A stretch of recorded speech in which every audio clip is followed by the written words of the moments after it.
surfaces, the new alcohol alloys, the ink blowers, all sorts of cool stuff. So alcohol inks are solvent-based ink, fast-drying ink, available in a bazillion colors now. No, really, we introduced 15 new colors in the alcohol world. And the great thing about these inks, I mean, they've been around since 2004 when I first launched them with Ranger. And in addition to not only the palette evolving, because it started with the Adirondack palette, but also the maker, how people are using them. You know, we went from just doing simple card making to mixed media, home decor, and now all of these great paintings and effects that people are doing. And so when we started talking about creating new colors for the line, I really kept that in mind. How are people using them today? How is today's maker using them? Well, a lot of artists are using 91% isopropyl alcohol or higher to actually dilute the color and pour it onto UPO or different substrates to get those colors to blend. When you add isopropyl alcohol to alcohol ink, you are diluting the color, okay? You're not totally washing it out, but you're definitely diluting the color.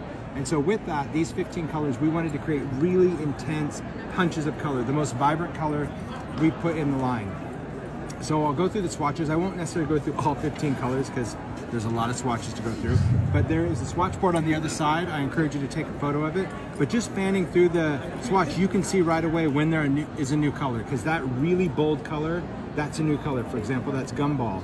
Or when you go through the line, Cranberry used to be our deepest red, now we have Rosewood, which is like really intense. You get into yellows, we've added interesting colors like Dijon, which is kind of like a yellow, kind of meets green, not olivey, but when in the world of alcohol ink, when you use it with something, it could either have a yellow property or a green property. You get into greens, we have really bright greens like Mojito, or really dark greens like Everglade. And that's what we wanted to keep in mind, even something teal, because I know, yeah. I know. See the whole little mermaid thing over there? Yeah. Yeah. We added Laguna because we wanted that color. We also added some great blues like Glacier.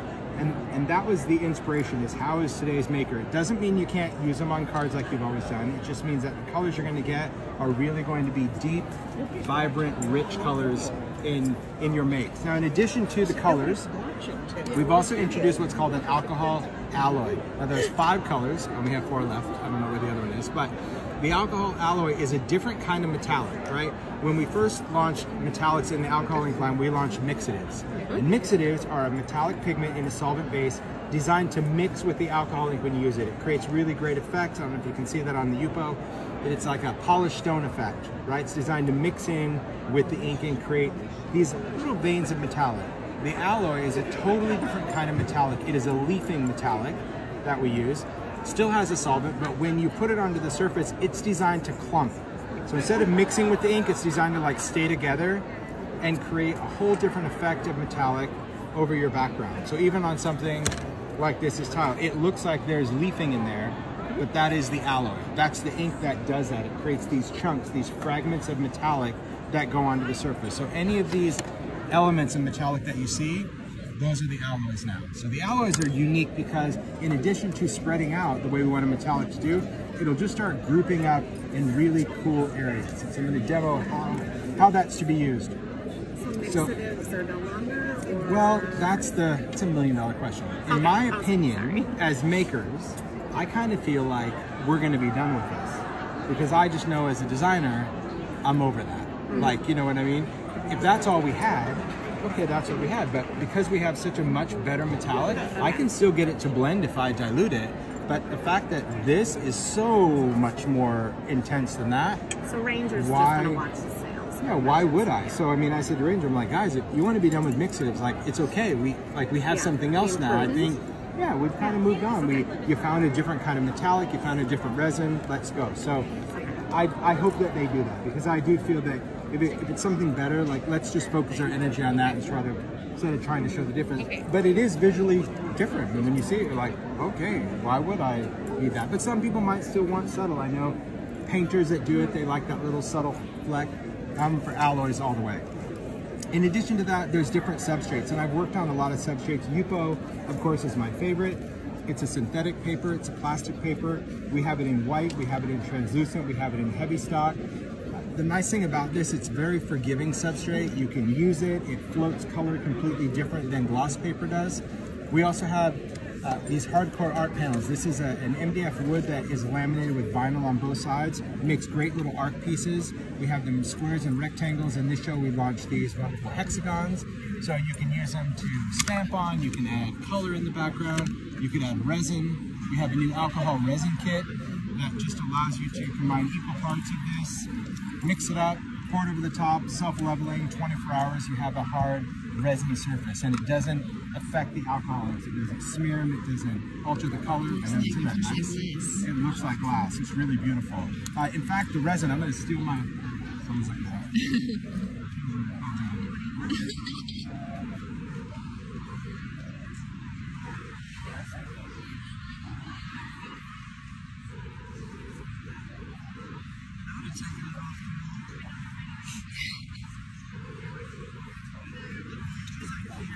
This is a true story. Okay.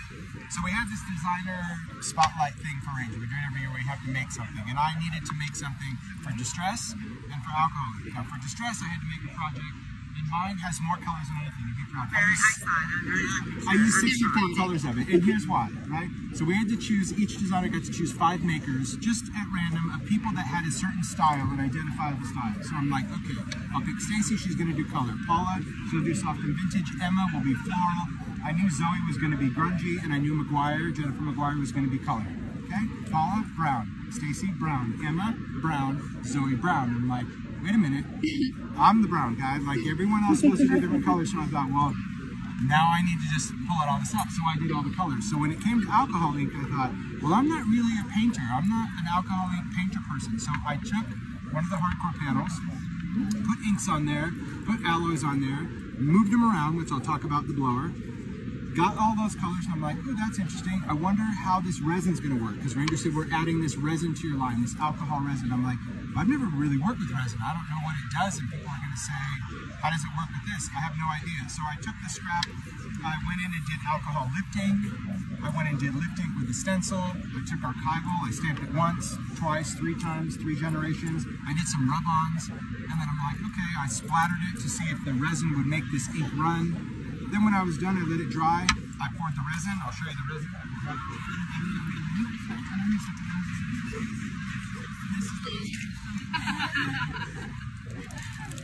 This is the resin. So the clear resin kit comes with 2 bottles, A and B.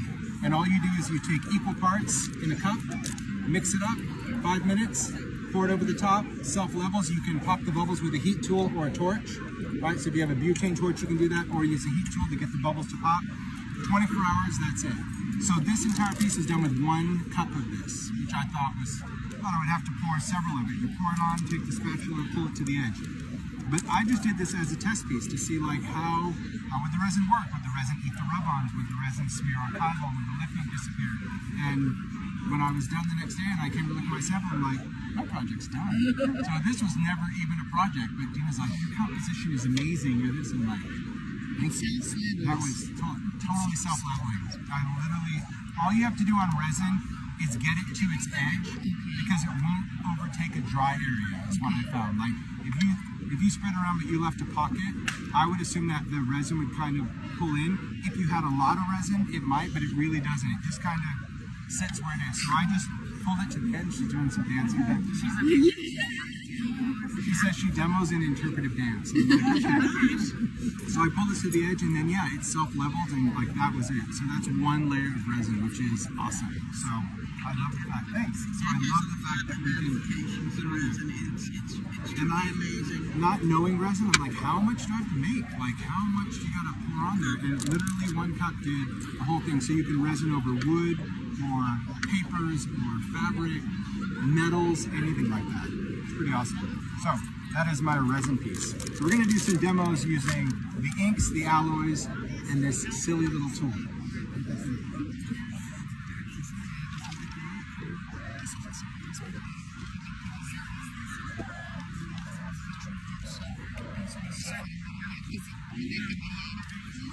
With a marker spritzer. So the blower is just a soft rubber ball, has these little ridges so it just doesn't roll off the table, and an air opening. Now, I'll use it, I'll pass it around because everyone wants to squeeze it. It is a very soft rubber ball, okay? It's very soft because we want to push this ink around with air. And the reason I did it is, again, there's different ways that we can apply alcohol ink. We can use ink tool, we can use a paintbrush, we can do a lot of different things, but an air blower is going to allow us to create a more organic movement of our inks. Another thing to keep in mind, especially if you watch a lot of YouTube, I see people moving alcohol ink with a straw, and that is really unsafe because if you blow inks around, if you're really good about like exhaling and then lifting your head up and actually breathing upright, you're good.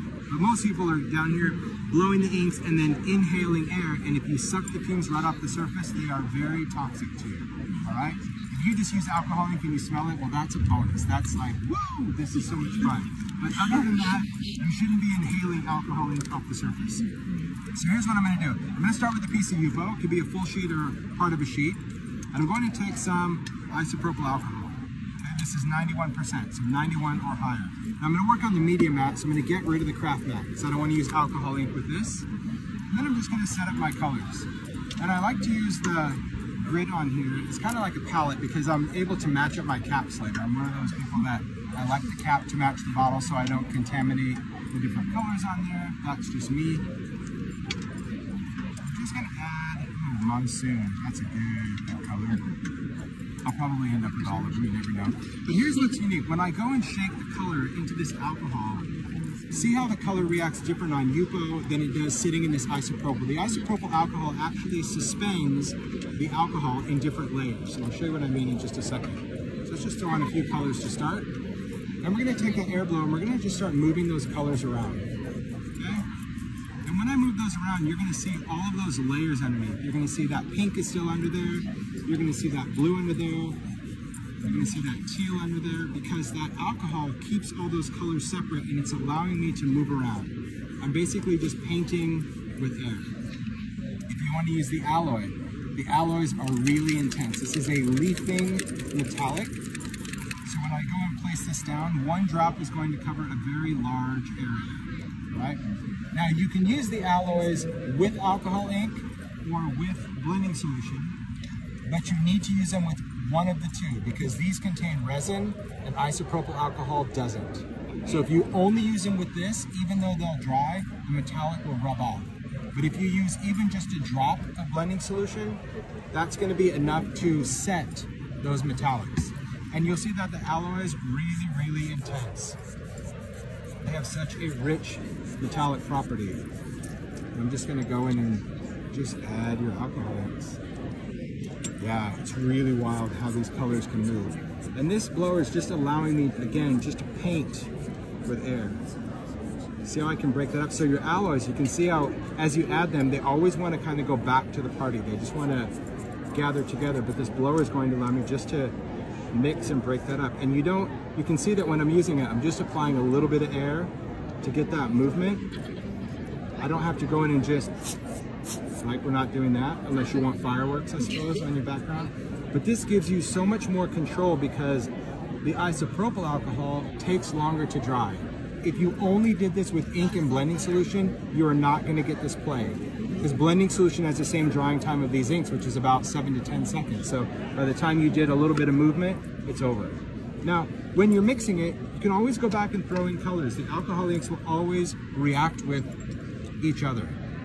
So adding any color, any solvent, it's just going to go in and just give you a whole new play, a whole new float of color on there. And those alloys will always stay together. So even though I introduce a new color, I can create a whole different layer to bring some of that pink back in. I love how I can pull color just with air instead of a brush. It's such a cool way that we can go in and add some color. So I'm going to let this sit and just do its thing. If you give alcohol inks a chance to dry on their own, you're going to get these interesting undertones that show up from the color versus drying it with a heat tool. Can you dry with a heat tool? Sure. If you want to add another effect, we can also take alcohol and spray it. So you can take a mini mister and you can put isopropyl alcohol and you can spray it. But what you should never spray is this. This has resin, so this should never be airborne in a liquid form. If you happen to spray this, there again, that would be bad for you. It's toxic. Do I have anything? I have a little bit in there. By spraying this kind of alcohol, you'll see on the background, I can create some really neat splatters just right into my alcohol ink. I can let it set. The longer it sets, like if I go in and just use the blower right here, I can get these pieces that actually look more like little sponge drops versus dots. So I was able to push that ink kind of back together. creates a cool pattern. So I'm gonna just let that do its thing. And I'll show you another trick. An owl. It's just, oh, it's just like an owl. I just love the look of that. I love the look of that metallic and all of those colors on there. But we'll talk about these rainbows. I learned this trick from Jennifer McGuire. Follow Jennifer McGuire. She does some crazy stuff. When I saw this, I was like, and that would be to apply alcohol ink with a protractor. I didn't even know what this was, I'll be honest. I'm like, is that like a Home Depot thing? Like, what is it used for? I know, whatever. I found mine at the dollar store. She's a teacher, right? Idea. So this, just take a protractor, take a piece of Velcro, put it on the edge, take a piece of felt, put it over this, and this could be used for alcohol ink, distress, watercolor. It's just a quick way that we can go in and apply color. So I'm just gonna take some colors and I'll add to this while she's chatting. All right. We're gonna use a little Fiesta as well. Good paint color. All right. So here we're just gonna take this. Let me just feel this. It feels a little crusty. If the felt is crusty, it's not gonna absorb ink, and that's just a waste of good ink. So this is just felt from the craft store. Nothing special about it. And then you just fold it over the Velcro, and then you kind of have to like squeeze it into the little hooks. This was just neat because it's a cool way to apply a blend of colors. So although I'm going to show you kind of the rainbow, you could do this like with blues to create a bluish background or different earth tones, anything you want. So here we'll take this, we're going to add our ink colors. So I'll still take some different pinks, a little gumball, a little Fiesta, then I'm going to go in with some yellow, and I'll just do that rainbow spectrum. There's a little Dijon.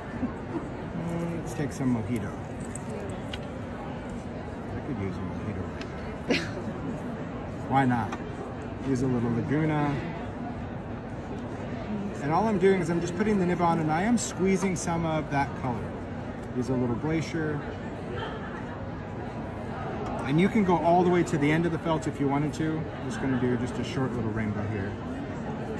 Just because I avoided this. And I'm going to take this, just a piece of Yupo, and I'm just going to start swiping color, right? Quick way to blend. If I wanted to, I know, right? Seriously, I had that same reaction. I saw it and I'm like, are you freaking kidding me? I mean, I didn't say freaking, I said something else, but I was just so, you know, it's one of those things that it just kind of stings you because you're like, that's so duh, but so brilliant. And I loved it. So like on Sparkle, I can go in and just add this color and I can blend this out. And when you put it on Sparkle, of course, that paper, as soon as the solvent hits, it's going to lose its sparkle, but once it dries, the sparkle comes back. So I can even take a heat tool, and as I dry it and that alcohol evaporates, you're going to see it goes right back to a beautiful, sparkly paper, right? So we have that colored, glittery paper. If you want something that's a little bit more distressed, right? This kind of look, all I did was do this swipe, take my alcohol, and just go in and spray that top and just let it drip. That's it. And just let it pull through that color. I'll show you there too. Look at that. That is good right there. And you're just letting that alcohol drip through. I know, isn't that crazy? I know. And you don't have to go against grain. You can go with it if you want. I think we even did some drips over there. And then once you're happy with it, we can dry it. Now, isopropyl alcohol, thanks, dries really quick. So you'll see when the heat hits it, just that alcohol evaporates. You do not have to heat this. You can let it air dry. I'm just very impatient when I demo, well, in life. But you can even see that. If you wanted this color to just fade out, at any time you can go back and you can spray on more alcohol and that thing will fade out. But that's the effect that we can get. And that's how this is done on Sparkle. It's done the same way on a hardcore panel. So it's that same idea. I just went in, swiped the color, sprayed alcohol, let it drip. The only thing I did different between these two, I added resin. So it's really crazy how you can change the effects of all these. This one, same idea. This just happens to be stamped with lift ink, right? Because when we stamp with lift ink, we can lift off and create some backgrounds. So honestly, the sky's the limit on this. When we go in with different colors, even if I'm going to play around with another alloy. I think I'll play around. Oh, we'll do Foundry. This will be good. just playing around with different colors and the way this blower, I think, kind of moves the color. That's what I'm loving with these inks, because you can just take your color. And the reason we want to start with that is, we want to give this ink something to sit in for a bit before we move it around. There's some Monsoon, it's a little Vineyard, there's some Laguna, and then we're going to take a little bit of Foundry. This is just, Foundry's more like a platinum. We'll do a couple of drips of that one. And we're just going to start moving these colors.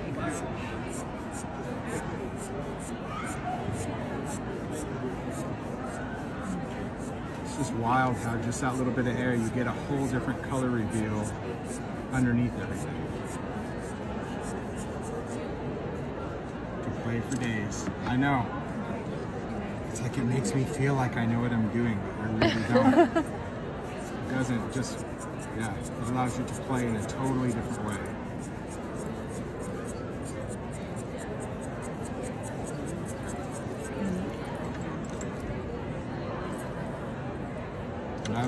I have to be honest, I really didn't do much with isopropyl alcohol at first. Like when I was playing, I thought, do I really want it? I mean, I have blending solution, like why do I need that?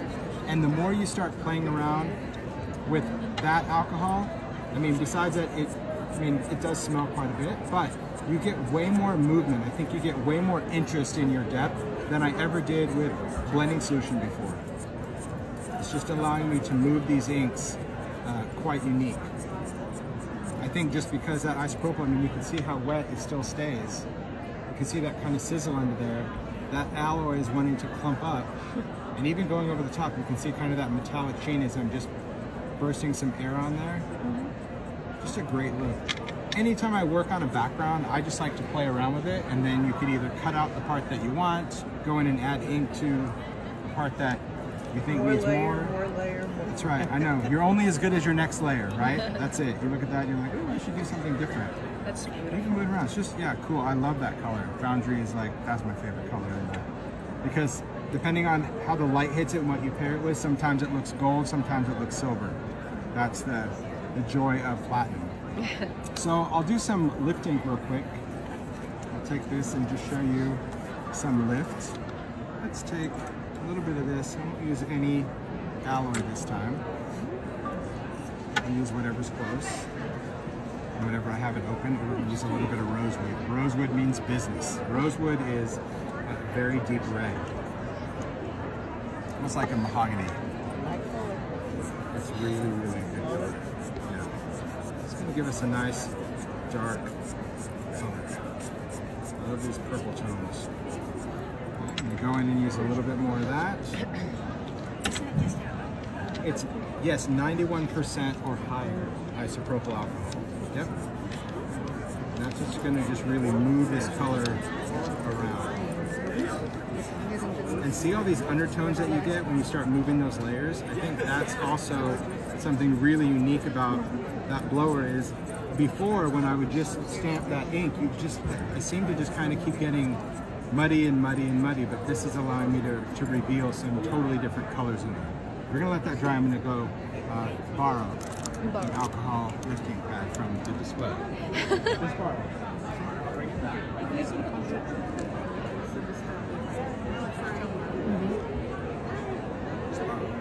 I've already unwrapped it, so might as well.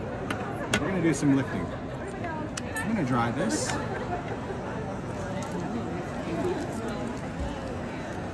Normally I would let this completely air dry, just because I would want to see like what those drips would do, where would they move, but for the sake of the demo, I'm just gonna dry it. Because we do need this to be dry before we go in and lift it. All right. So here's what we're gonna do. We'll take a stand. What do we got?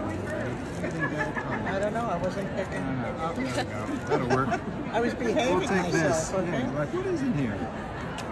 Okay, we're just gonna take a stamp and we'll take our background. So this background again has a little bit of red, a little bit of blue. And we're gonna take lift ink. So lift ink is designed to lift an image from a slick surface. We're just gonna take that ink. We're gonna stamp it out. We're gonna ink this up. Now you have some options. I'm gonna get a piece of porous paper. So glossy cardstocks, matte coated cardstock, anything coated that's not UPO, because UPO is plastic, but anything coated is going to be highly porous when it comes to an image. So I'm just going to take my stamp and I'll stamp it right into this ink. And I think I'm going to go over all this colory area, right? So I'll place it down, stamp with purpose, you know, give it some pressure. You don't need to CPR it. If you had a stamping tool, use a stamping tool, because the more pressure you add, the more we're going to lift. We're going to lift this off. Now the ink that was here is transferred to my stamp. And the cool thing about lifting, it's really designed to do this. But what we discovered is that the formulation that's in this ink actually created a barrier between the rubber stamp and the alcohol ink. Because normally if you try to put alcohol ink on a stamp, it's dry. You can't stamp with it. But this lift ink actually took this dry ink and made it wet again. So if I take it and transfer it to something porous, I'm able to stamp with any of my colors of alcohol ink. And I get exactly the same color and area that I lifted from. So where there's red, where there's blue. So this is now permanent. This is a permanent ink. So to be able to stamp in all these colors, you could stamp this on fabric, you could stamp it on wood, on paper.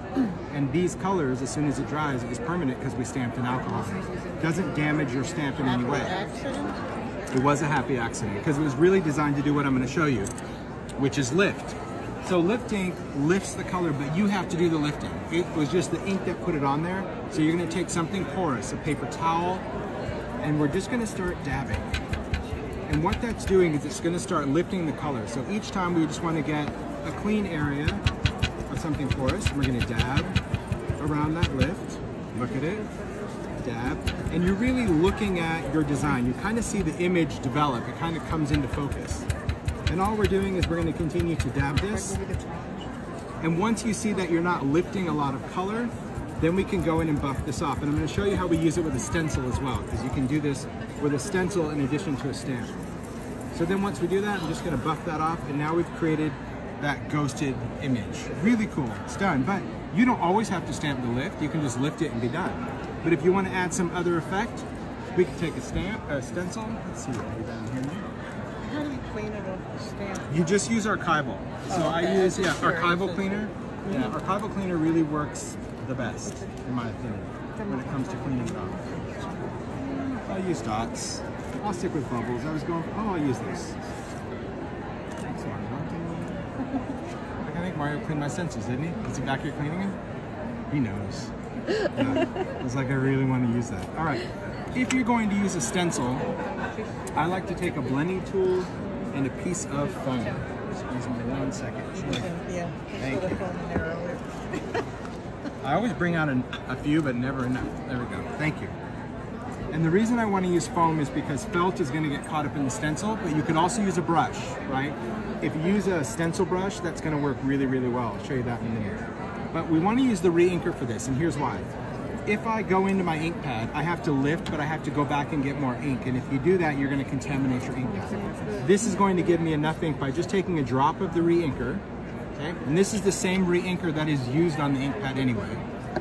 And now I can go in, put some of that lift ink right onto the foam, and place it down and say, okay, I'm just going to go in and kind of lift this design. Maybe we're just going to go in this area, just to show you. Obviously, you wouldn't do the same thing on this background. This is just going to allow me to just go in and pounce through that stencil, because we're getting some lift ink on there. We need to pick up a little bit more. Pick up some of that color. Because again, we're lifting it. So if that would have gone into the ink pad would no longer be clear, and well, the whole magic trick doesn't work. So once we lift this off, we have to do the same thing we did with the stamp. Just take a paper towel and just start lifting the stencil down. So anything porous will break through. Now, obviously on the stencil, the more you blend, the more you eat through, you could get it all the way down to white UPO again. Or if you just wanted it very, very subtle, because maybe you were going to layer a flourish and then you were going to stamp something else, you could just take a small amount of lift ink and you can just fade your background instead of going all the way down to the core of UPO. And the trick to this really is just look at your paper towel. If you're not picking up any color, you're good to go. But if you're still picking up color, if you start wiping through that, you'll blur everything out. You'll take the lift ink and you'll smear the whole design. That's not. So there's our stencil pattern through there. Pretty cool. Really, really neat. Just a great way to go in and use it.